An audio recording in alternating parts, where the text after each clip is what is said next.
Seth, good morning.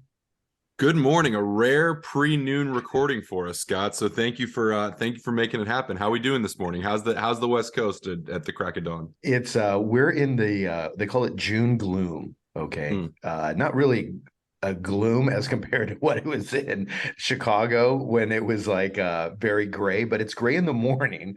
But then it burns off, I was so gonna this say you get a gloom as you get slight clouds for an hour a day. It must be yeah. tough. Yeah, I Must think be it tough. it allows here all the hipsters to wear, different Yeah, fashion. layers. It's all about the layers, I baby. want to Layer it up, show layer it you down. something different besides t-shirt and shorts, and then they all go back to the just your regular LA wear. But Yeah, love it. we're in June gloom, and I got to ask you, it's been a while since we've recorded. It's been a minute. And lucky for me, I saw you a few weeks ago. You were visiting Chicago. We had talked about recording then, but then we just kind of moved into to catch up with each other in good friends mode, so we didn't. But it's not for lack of desire. I think you and I Yeah, have both been busy, but we've also been percolating some ideas for what's coming next. So excited to be back. I would yeah, call this, Scott, our official D-Side Stories comeback episode, which feels appropriate, wouldn't you say? exactly. This is our comeback. I won't say we were completely down, but I got to tell No. you, sometimes when the lines get quiet and no one's calling me to say, Scott, you got to stop talking about the Beatles or Steely Dan. What's your next episode? I felt a little bit neglected. And I took I would say some time off, but it was all in spirit of our love of music. As you know, Seth, I was in Ashbury Park, home of Bruce Yes. Springsteen, doing a tour, went all the way there just to see the homeland, so to speak. So it remotivated me. And you're right. It is a comeback. Or don't call it a comeback, as LL. Don't call it a comeback. We weren't gone for that long. It wasn't like it was maybe No, 3 weeks or a month, but again, Scott was doing a bit of traveling. It's Midwest, East Coast. We should just do a narrative podcast episode where you yeah. tell us about what you saw and learned, but not today. Today is we're staying on theme. Today is about the comeback. Exactly. And I want to do a quick shout out to our good friend Brian Pate, who's been following us along. It was actually Brian who sent me a note going, "What's up, guys? Haven't heard anything. Like, what's happening?" And I just want to say thanks, Brian, for thinking of us. The We are back. comeback. But let me ask you this, Seth. What makes a good comeback? It's a really good question, and I think comeback is a relative term. The level of success of a comeback is a relative term, but even deeper than that, like what what do we why do we love a comeback so much, right? Mhm. So I think a comeback is you're out of people's minds, off of people's stereos. You kind of, Yeah. I think, as we all know, music it's, moves in cycles, right? The type of music that people are interested in, the newer artists that come up. I mean, it's funny to think that all, especially kind of being Mhm. beyond it, that so many artists we love were really most famous when they were like 25, right? Yeah. And so you're only that window of creativity for a very small time, and then the next group comes along. So the life cycle of a band, no matter how historically relevant, is often short. And even the ones we love the most, I think we sometimes are sort Yeah. of like, okay, their time has passed. So a really successful comeback story, kind of, it's almost the same thing as sports. The old Yeah. guys still got it, is what they say. Though that's what it feels Well, like sometimes. The old guys still got it. exactly. But there's to me what I've seen in comebacks, as you mentioned, even in sports or movies and music, is there's this initial, this guy's on top of the world, this girl's on top of the world. Then it's almost like they get cut down, they get beaten by almost the public. There's almost a reaction against this upsurge. And then they come back and they're almost loved even more than their first time. And I think that it's almost a humbling experience. You see it in so many that we just love a good comeback story. It also feels particularly American, right? It's this Yeah. idea of build someone up, knock them down, and then be excited about them overcoming the adversity that Yeah. oftentimes you created, right? This is a tale as old as time. We've talked about the I forget, the tall flower theory or whatever. In other countries, you're never allowed to get to the top. It's kind of like Yeah. everybody, let's stay even keel. But I think in the US especially, you get to the mountaintop and there's nowhere else to go. People Yeah. poke holes in it. If you put out something too similar to what you did before, it's you're not pushing creative boundaries. If you go too different, It's, oh, you've changed your sound, you're not what we loved before. So it's, Yeah. there's so many pitfalls bands find. Yeah. And sometimes that comeback story might be one album cycle. You don't hear from someone for 2 years Yeah. and you stop thinking about them, and it feels like a comeback, and it's like they never really left. Other stories we've got here are bands that have disappeared from the public eye for a decade or more, and then have a second wind. And it's there's not that many that kind of are historically notable, but I think the ones that are worth Yeah. talking about, like are really kind of impressive anomalies in a world where there's so much turnover. Yeah, and I think it's that story of life. I think people can see themselves. I mean, we're all going through the same trials and tribulations to some extent. So when they see a comeback, they can see themselves in it. Hey, I was doing so great. You know, these are my glory years. Then things got really rough. I faced adversity. And when they overcome, I overcome. Maybe there's hope And for us yet, right? Yeah. so Steely Dan, come back. I'm Well, waiting. at least one of them's not, probably, but yeah. That's right. Well, going into your question about what are these examples that we love? There's quite a number of these. And what's one that comes to mind when you think rock comeback, music comeback? So when we started discussing this episode, there's one example that absolutely jumped to mind and kind of was the inspiration for talking about it, which is Elvis, right? I mean, we could do a whole episode about Elvis as a comeback. So let's take a step back. Let's talk about that story just a little bit. Elvis was the most famous person in the world in the late 50s. You know, when he came out, pre-Beatles, Elvis was the thing especially in America, but around the world. But then there was a bit of a lull because Elvis went off to the army for 3 years, I think it was. The Beatles came, and suddenly everything before the Beatles didn't matter. We got to drop our Beatles reference in episode. We have to. But he came back to a very different world, right? He was no longer the new cool thing, and so he kind of slipped into things like doing movies, kind of very lucrative but cheesy, you know, beach movies. And he was a singing movie star. He was sort of a has-been.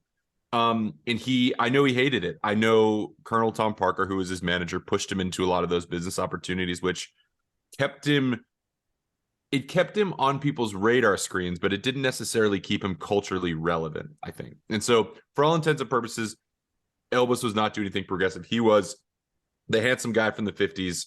Yep. That is over now. Doing bad movies, really bad movies, right? In bad cheesy movies, like just cheesy is probably the right word. Yeah. That I know he did not love doing. He did a lot of them.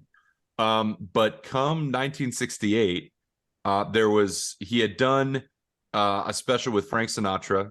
They'd kind of like they'd almost like their cool had rubbed off on each other a little bit, and he was ready to do something innovative. He was ready to do a proper comeback, and so initially it had planned to be a Christmas special, a TV Christmas special, which again, kind of in line with the movies thing, very cheesy, very like, I'm going to croon and whatever, like a variety show kind of thing.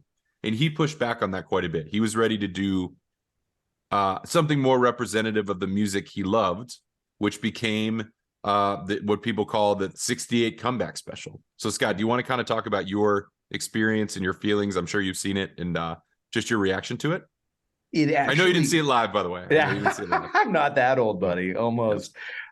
For me, it actually came through a roundabout way when I saw Bono in that Octoon Baby phase with the black leather, like jumpsuit, if you will, the dyed black hair. And someone told me, that's really based on Elvis's comeback. And I did subsequent research on that. And I was blown away.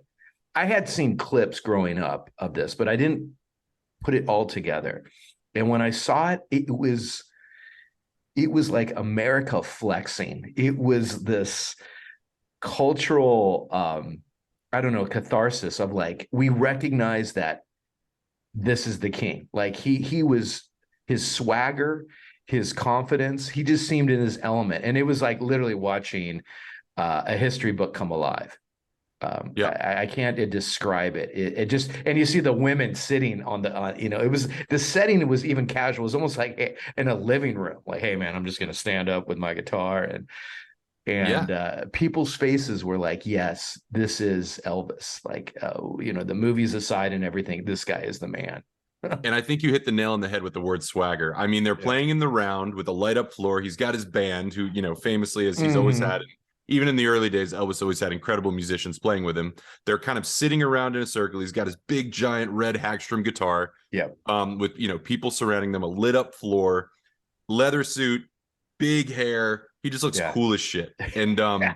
total confidence, kind of playing some gospel songs. It's almost like you get a little window into like how he spends his time with his friends, just jamming, reading each. I mean, you can also see him as a real musician. You know what I mean? It's not a movie persona. It's him being himself, completely comfortable and confident.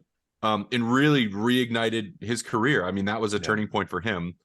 Fun little nugget. If you ever go watch the Strokes $3 bill music special from 2001, I think it was, or 2002 on MTV. They shoot it. They have the same setup as the 68 special, the same light up floor, the same kind of fuzzy cameras, the same camera angles. It's crazy. It's an ode to it. And if you watch them back to back, it's almost eerie, but incredibly influential even 30, 40, 50 years later. And I think, Seth, you can see it's like seeing the old master. You look at Mick Jagger, Robert Plant, all the frontmen, and you're like, okay, here's the original. I mean, you could say that, before Elvis with various artists in the Deep South, but in terms of that scale and stardom, like this is the originator, this is the man. And that's what I saw. Like, oh my God, it's all making sense. Even when I was looking at recent Bruce Springsteen videos, the energy, the swagger, it's like, okay, here's the original. Here's the guy that started it all. Yeah. And of all the Elvis footage and performances and movies that exist, it feels like this is the one that you're seeing him most as himself. You know what I mean? There's no persona.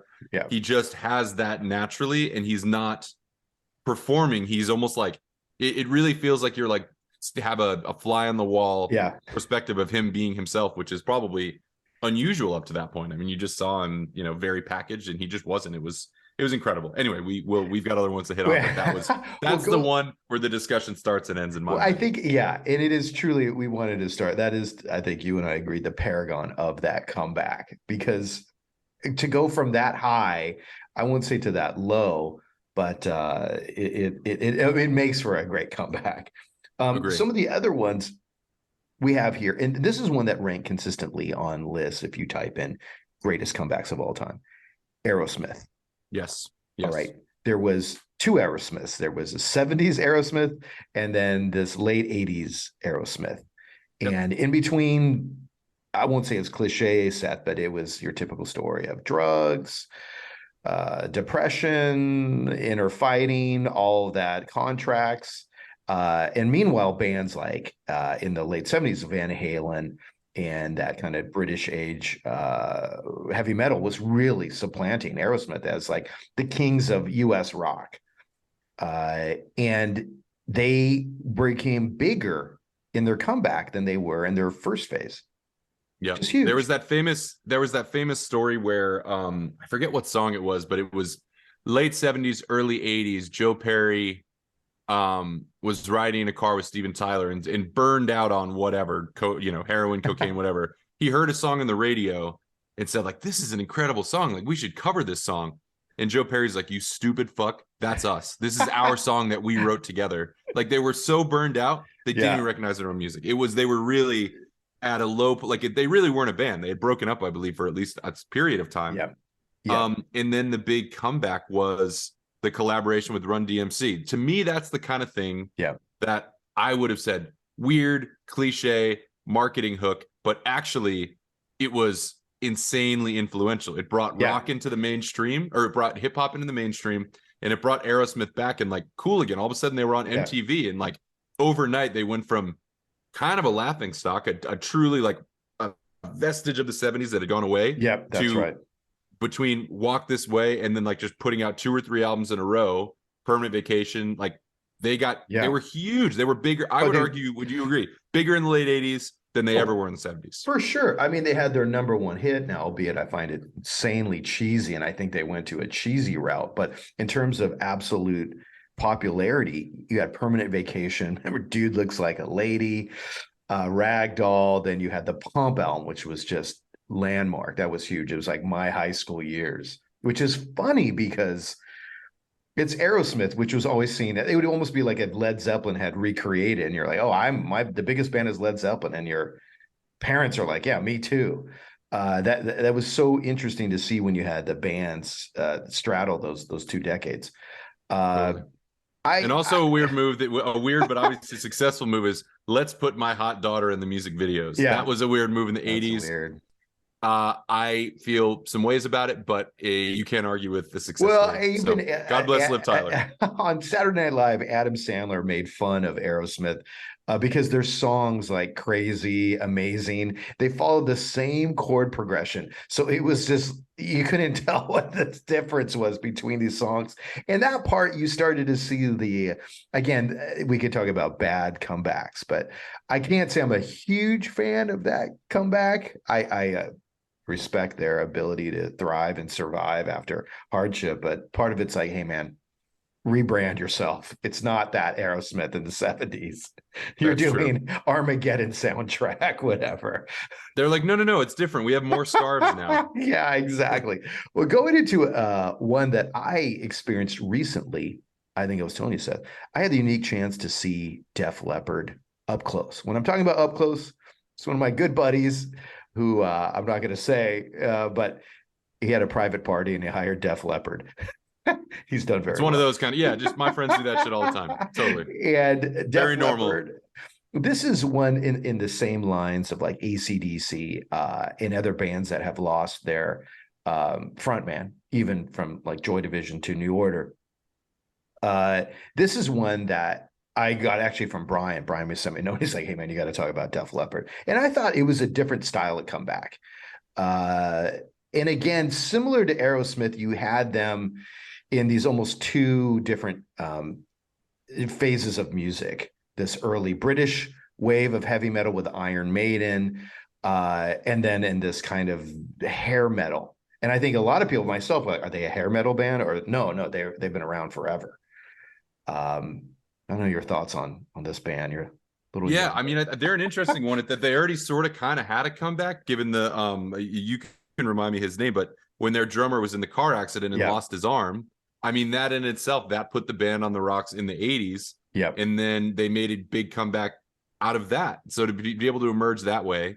And then I don't know if I'd call their recent performances comeback, but the Yeah. fact that they're continuing to stay relevant is something worth noting for sure. But Yeah, a resilient band, no question. resilient, exactly. And some people even mention like AC/DC was a comeback. I didn't see it that much. I think obviously Bon Scott, their front man in 1980, died. It was this tragic accident, and then they got Brian Johnson, and they continued with Back in Black, which was, I thought this was interesting that was their biggest selling album. Like Yeah, that. I mean, but it speaks for also like without putting too blunt a note on it, it was fucking awesome. You know what I mean? Like some of it is just like the songs are amazing. Yeah. That they could literally go pull a pub singer out of, I forget where he's from, but either Scotland or Wales or something. But he was like a bar singer. Mm-hmm. And all of a sudden it's, same band with this guy who can sing those really, high falsetto. Yeah. But the songs kind of won out and kicked ass. So that's definitely a comeback. They could have been like, okay, our band dies with him. But they didn't. They soldiered on, and they're still playing shows today. Yeah, and you got to give that respect. I actually like, if I could say, that what they did with Joy Division. So you had Joy Division in Manchester in the late 70s, this proto kind of post-punk band. Ian Curtis, tragically suicide. They didn't know what to do, and they formed New Order, which I thought was a great name for this. And the music was different. It had a lot of the same soul and style. But I as you and I are marketers, and branding is so important. I liked how they did it because it allows you to. It's a different beast, and those that like Joy Division sometimes don't like New Order, and in some cases you say, I like exactly, or I like the cheesy Aerosmith, or I like the '80s Aerosmith versus the '70s. And I think the Joy Division New Order thing is interesting. The first album that, first off, they did not take much of a break. Like, I'm pretty sure they were back in the studio for New Order within like 3 or 4 months of Ian Curtis dying. It was really, really fast. That first album came out in 80, I think, or 81. And it actually was made up of a lot of early, like there were a lot of demos they had written with Ian Curtis that became New Order songs. So I think the second New Order album is really the one where it's like, okay, this is the songwriting of, you know, the guys that are still in it. What's his name? Peter. What's his name? Help me. Yeah, it's Peter. No? Yeah. Anyway, I'll think of it in a split second. But point being is, well, whatever. That's the album where really they became what they became. And New Order was way bigger than Joy. Way bigger. Dirty secret of Joy Division is they weren't really that famous. I mean, they never toured America. They were about to, but they never toured America, and they play club scenes, and so they got retroactively famous after New Order became one of the biggest bands in the world. Exactly. In the mid 80s. I mean, they became a phenomenon, but they were, you know, it's all the same personnel except for their guitar player took over lead singing. So now let's get into comebacks that we don't. Peter Hook, by the way. Okay. I knew I needed to get it. Peter Hook. Yeah. What comebacks did we not want to see? And I can tell you one that may be sacrilegious, especially growing up in Southern California, but the Eagles. Oof. Okay. How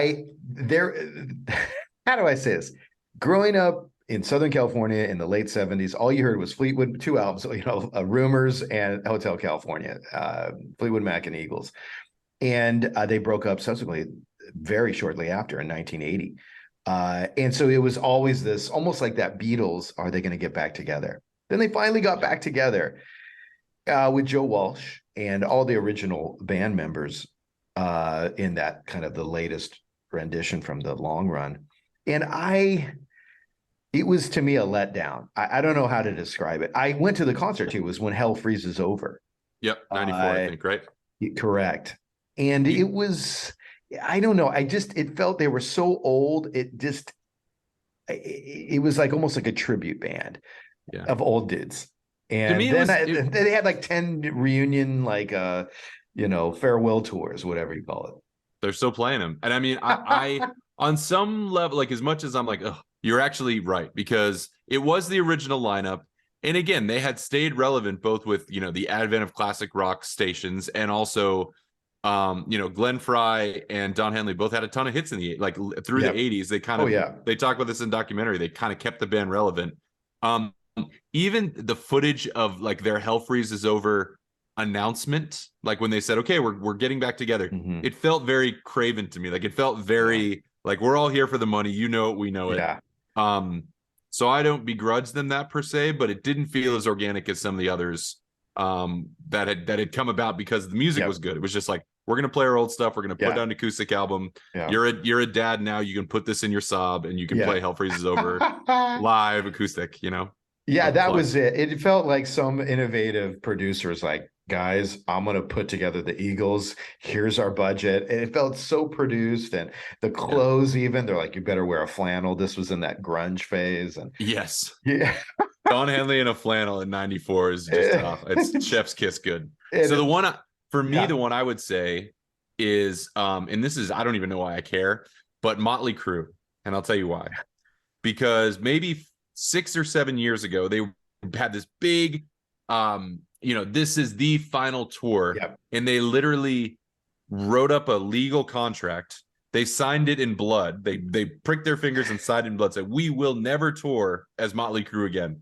Literally 3 years later, 4 years later, I don't know why this made me so angry, but I was like, if you're going to do this big fucking PR stunt, like don't go back. Like, I don't know why. Like, change one member out and call yourself something different. Do the Dead Company move. Like, it's so infuriating because it's like it's so insulting as a fan. And I wouldn't even call myself a fan, but like, it seems like I don't know. It really pissed me off. No, this goes back to all of our discussions about that initial spirit of the anti-establishment, and then they become the establishment, and they're playing the tricks that corporations do. Well, it's a brand, it's a Motley Crue. If you call it something else, it's not.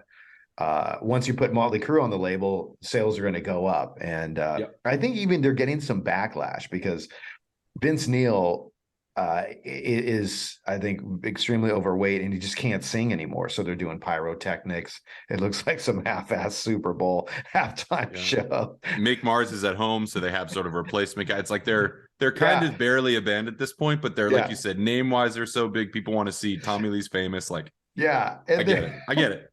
there's no integrity. Even like Leonard Skinner, there are no members of the original band. And Yeah. they There's, again they sign contracts, and you're like, there's no comeback, dude. That's a yeah. tribute band. It's like I used to be the roadie and now I play keyboards, and so we're Leonard Skinner again. Yeah, Yeah. exactly. Well, one Yeah. more that I thought was, let's say, I was surprised at how honest, and I was actually relieved, was the Sex Pistols when they came out Mm. with the Filthy Lucre, and it was just like in it, and their tagline was fantastic, Seth. It was in it for the money, Yeah. which was just like, and I love that through Johnny Rotten, just this, yeah, this is why we're doing it. And I I love can it. appreciate that. Like you Yeah, said, weirdly, I'm like, oh, and I think it's a little bit of that British reaction against some of the American overhype and commercialization, not picking sides, but there was something very refreshing about that attitude. Like, hey man, it's punk. We're 60. Of course we're doing this for the money. like we know we look ridiculous, but you're gonna show up, aren't you? Yeah, you're gonna show up. Okay. Question for you, Seth. What band do you want to see come back that hasn't? And we can't say the Beatles. I think there's only one answer. I think there's only one answer, and I think you know the answer. And that band is Oasis, right? Just because it feels like it's an artist that is recent enough, left on a note that wasn't shameful. They kind of just, you know, they had their own squabbles, but like they left on top. People still listen to their music. It still feels maybe not current, but relevant. People still love it. It doesn't feel dated. And they're both still touring. So it's like you both are still have the charisma to play.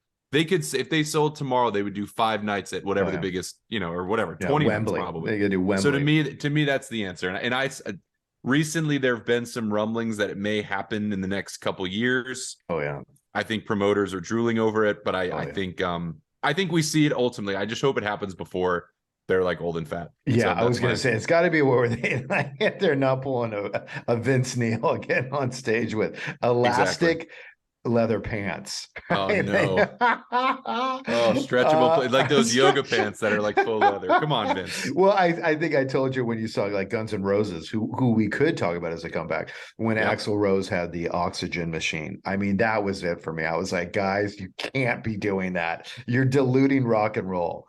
Like even greedy CEOs of large corporations, they wouldn't do that. It's bad scene. But we didn't even have a time. I know we got to wrap up. A few that were successful we talked about beforehand. John Fogerty, Santana was a huge one. I mean, huge in the 70s, and then the biggest song of the late 90s, Tina Turner, was iconic, and then 80s was once again like kind of came back, RIP. But just all these different bands that did some really cool, innovative things that weren't just nostalgia, but actually brought them back to relevance. I think worth mentioning. Oh, for sure. I think Santana was just enormous. Yeah. That, and then you had obviously the Private Dancer from Tina Turner, and Old Man Down the Road by our boy John Fogerty. But one I think that if I could say one that I'd love to see a comeback, and who knows, maybe they are touring. But this is one I find so funny. And let me give a little personal story about this, is because Seth and I lived with our good Frenchman, Kevin, in Chicago. And Kevin, I would always play music for him as we were just chilling out. And he would just sit there with that look of disdain, right, about American bands. But one that he liked, and he didn't want to admit it, was Toto. Oh, yeah. Oh, yeah. And not just super group. Not just Africa, right? He was into their B-side and D-side tracks. So one that I've noticed, and Weezer obviously covered Africa from Toto. This is a band that I think people have finally come around and said, yeah, Seth, this is a super group. Like, these guys are actually really good. Now, they all look like math teachers in high school. Yes. But that's one band that I think personally I'd love to see come back. It's not one of the Porcaros died, right? The drummer is dead, but not out of the question. Yeah. And we've seen many, many bands come back from much, much worse. So Leonard Skinner, as we discussed. Yeah, exactly. So let me ask you a final one. What do you think it's going to take for Liam and Noel to make up on Oasis? I think a combination of a little bit of grace and old age, which I Yeah. think they're starting to get there. The rumor, again, it's the internet, whatever, but the rumor is they're at least talking again. Yeah. They're always going to have a disdain for each other, but I think they realize that they're better together than they are apart, and I think they realize the demand for it. So it's a little bit of humility and a lot of money, and I think both of those things will happen in the next 3 years. That's my bet. I think it's that money thing. They're going to be like, I hate my brother, but I love this paycheck. Let's get together. And it's going to be a big one. It's going to be a big one. Awesome. Well, listen, it's so early now. I mean, what's going on, Seth? You're going to a show tonight. I'm going to both nights of Dead and Company here in Chicago. So I got to get my act together. I got to get my tie dye on, and I'm looking forward to it. So this is night one. I'll see if I can make it through the marathon. It's at Wrigley Field tonight.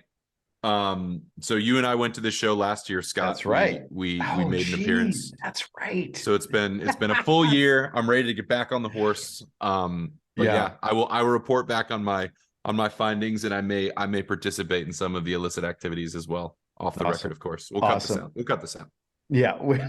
Everyone, have a fantastic weekend, and we'll see you. And I just want to say, Seth, we're back. We're back in a big way, my friend. Happy to be here with you. All right. See you guys. All right. See you.